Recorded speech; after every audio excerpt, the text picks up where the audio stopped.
بسم اللہ الرحمن الرحیم. محترم مقام جناب سید احسن ظفر صاحب، ہیومن رائٹس کمیشن کے میزبان گرامی اور فاضل شرکا، میرے لیے احسن ظفر صاحب کا یہ جو اعترافی نوٹ ہے میر حاصل بزنجو صاحب کی گراں قدر خدمات جو انہوں نے بنیادی انسانی حقوق کے تحفظ کے لیے دیں، کہ ہم اس کا اعتراف کریں اور جناب احسن ظفر صاحب کی طرف سے میرے لیے اس اعترافی نوٹ کو پیش کرنا ایک اعزاز ہے جس پر میں ان کا شکریہ ادا کرتا ہوں. رقبے کے لحاظ سے ملک کے سب سے بڑے مگر ترقی کے حوالے سے سب سے پسماندہ ترین صوبے بلوچستان کی سیاسی تاریخ میں بزنجو قبیلہ ایک ممتاز و منفرد مقام رکھتا ہے. ماضی میں اس قبیلے کے سربراہ میر فقیر محمد بزنجو مکران کے گورنر صوبے دار بھی کہلاتے تھے کالونیل ایج میں، کہ اہم عہدے پر فائز رہے اور تقسیم ہند سے کافی عرصہ قبل بلوچستان کی سیاست میں نمایاں مقام رکھتے تھے. میر فقیر محمد بزنجو کے پوتے میر غوث بخش بزنجو نے بر صغیر پاک و ہند کی سیاست میں اہم کردار ادا کیا اور پاکستان میں جمہوریت کی بحالی اور بقا کے لیے ان کی خدمات لازوال ہیں. میر غوث بخش بزنجو مرحوم بلوچستان کے گورنر کے عہدے پر بھی فائز رہے. انہوں نے 1973 کے آئین کی تشکیل میں خصوصی کمیٹی کے رکن کے طور پر اہم کردار ادا کیا. اس کمیٹی میں human rights society of Pakistan کے چیئرمین سابق وزیر قانون سینیٹر احسن ظفر بھی شامل تھے. اس کمیٹی نے آئین میں فرد کی آزادی اور بنیادی انسانی حقوق کے متعلق شقوں کو شامل کرایا، جس کے اعتراف میں human rights society of Pakistan نے میر غوث بخش بزنجو کو بعد از مرگ انسانی حقوق ایوارڈ دینے کا اعزاز حاصل کیا. میر غوث بخش بزنجو کے صاحبزادے میر حاصل خان بزنجو 3 فروری 1958 کو اپنے آبائی علاقے نال ضلع خضدار میں پیدا ہوئے. انہوں نے مڈل تک تعلیم اپنے آبائی علاقے میں حاصل کی، جبکہ میٹرک اسلامیہ ہائی اسکول کوئٹہ اور FA government college degree Quetta سے کیا. اس دوران وہ اپنے خاندان کی روایات کے مطابق طلبہ سیاست میں قدم رکھ چکے تھے. انہوں نے بلوچ اسٹوڈنٹس آرگنائزیشن BSO میں شمولیت اختیار کی اور اس کا یونٹ نال میں قائم کیا. یہاں یہ امر قابل ذکر ہے کہ بلوچستان میں BSO سب سے بڑی طلبہ تنظیم تھی، جس کے رہنماؤں نے بعد میں صوبائی اور وفاقی سطح پر سیاست میں اہم کردار ادا کیا. اس کا دوسرا مطلب یہ ہے کہ بلوچستان میں جو سیاست کی نرسری تیار ہوئی، پارلیمنٹ کی سیاست کی، اس کے باغبان جو تھے ان میں سے ایک حاصل بخش بزنجو تھے. میر حاصل خان بزنجو نے BSO کے پینل سے گورنمنٹ ڈگری کالج کی اسٹوڈنٹس یونین کے انتخاب میں حصہ لیا اور یونین کے جنرل سیکرٹری منتخب ہوئے. میر حاصل بزنجو کوئٹہ کے بعد کراچی آ گئے، جہاں انہوں نے کراچی یونیورسٹی سے BA آنرز اور فلسفی میں ماسٹرز کی ڈگریاں حاصل کی. کراچی یونیورسٹی میں تعلیم کے دوران انہوں نے پروگریسو الائنس کی تشکیل میں اہم کردار ادا کیا.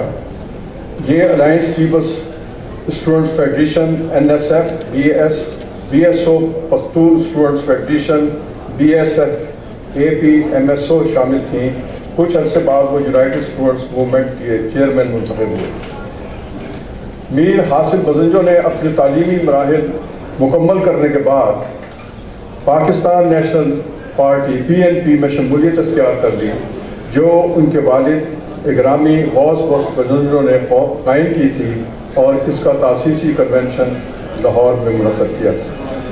میر حاصل بزنجو نے PNP کے جنرل سیکرٹری اور صدر کے طور پر خدمات انجام دیں. PNP اور بلوچستان نیشنل موومنٹ کے انضمام سے بلوچستان نیشنل پارٹی وجود میں آئی تو مشہور بلوچ رہنما سردار عطا اللہ مینگن اس کے چیف آرگنائزر اور حاصل بدنجو کو قائم مقام چیف آرگنائزیشن مقرر کیا۔ وہ قومی اسمبلی میں اپنی پارٹی کے پارلیمانی لیڈر بھی رہے۔ میر حاصل بدنجو 1990 میں پہلی مرتبہ قومی اسمبلی کے رکن منتخب ہوئے۔ اس سے قبل اس سیٹ پر ان کے بڑے بھائی میر بزن بدنجو قومی اسمبلی کے رکن منتخب ہوئے تھے۔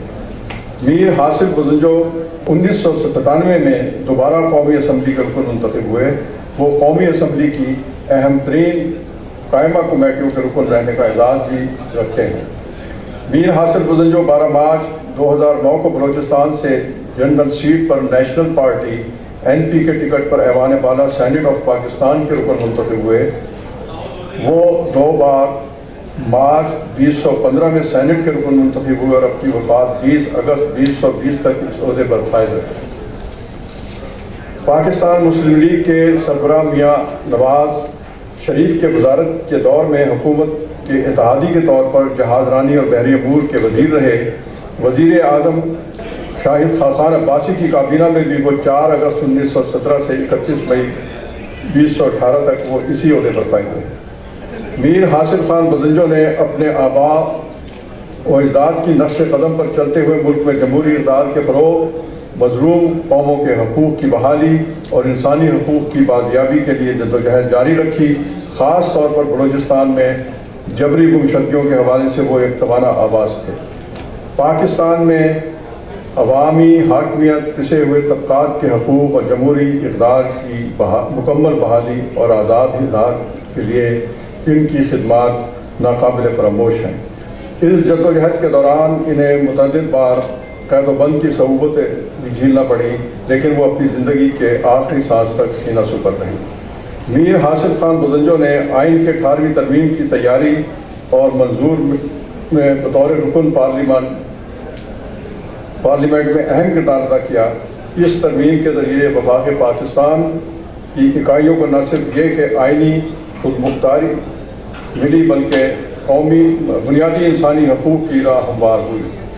کہ میر حاصل بدنجو اس آئینی اصلاحاتی کمیٹی کے رکن تھے جس نے اس ترمیم کا متفقہ مسودہ تیار کیا تھا۔ Human rights society of Pakistan نے ان کا نام بعد از مرگ حقوق انسانی ایوارڈ کے لیے تجویز کیا اور آج ہم مرحوم کو یہ ایوارڈ دینے کا حاصل کریں۔ میں درخواست کرتا ہوں میر حاصل بدنجو مرحوم صاحب کے صاحبزادے میر شابس سے کہ وہ تشریف لائیں اور اپنے عظیم والد کے ایوارڈ حاصل کریں۔ شابس۔ جناب چیئرمین احسن ظفر صاحب، صدر سید آصف ظفر صاحب، میں آپ سب لوگوں کا بہت خوش ہوں کہ آپ لوگوں نے آج امیر صاحب کو یہ ایوارڈ دیے۔ بے شک آج اگر وہ یہاں موجود ہوتے تو ان کو بے خوشی ہوتی کہ وہ شخص تھا کہ جس نے اپنی ساری زندگی اسی عوام اور اسی محکوم کے لیے وقف کر دی تھی، لیکن خیر وقت گزر جاتا ہے، بس یادیں رہ جاتی ہیں۔ بس آپ کو سب کو میں یہ کہنا چاہتا ہوں کہ میں دل سے آپ سب لوگوں کا شکر گزار ہوں، اور آپ کو چلتے چلتے بتاتا جاؤں کہ میں خود اپنی پارٹی کا مرکز کا ہیومن رائٹس کا سیکرٹری ہوں، اور امید کرتا ہوں کہ آج یہ میں اپنے والد صاحب کے لیے ریسیو کر رہا ہوں، ایک دن آئے گا کہ میں خود کے لیے انشاءاللہ ریسیو کروں گا۔ بہت بہت